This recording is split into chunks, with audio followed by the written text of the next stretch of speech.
Grace and peace.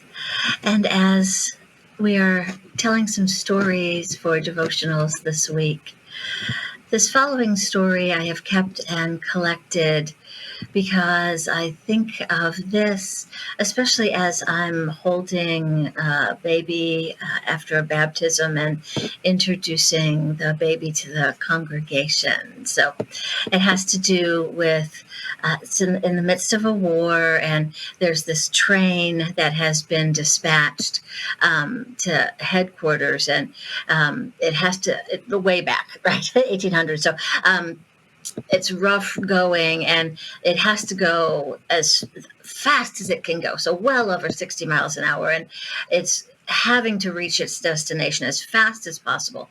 And the engineer, is going as fast, and the wife and daughter of the engineer are on board. And as the train is going back and forth, and these other passengers are being tossed back and forth, and you can hear the gasps and the cries and as the train is going far too quickly here.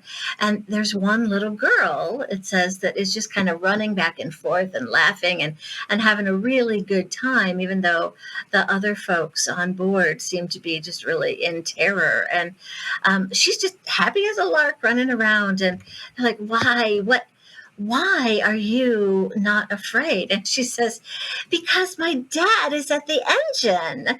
And eventually the engineer comes back, and, he's wiping the sweat from his brow. And, depending on the storyteller, the story just gets huge, right? But she runs and gets in his arms, and there's this big hug. And she wasn't for one moment afraid. No matter, everybody else around her was terrified, but she knew her father was in charge and nothing was going to go wrong. And I think about that as like, if you're holding a child in your arms and introducing, and may it always be that way, that you feel that safe and that secure, that you are that loved and that welcomed, no matter how out of control things are feeling. Your parent is at the engine, is in control.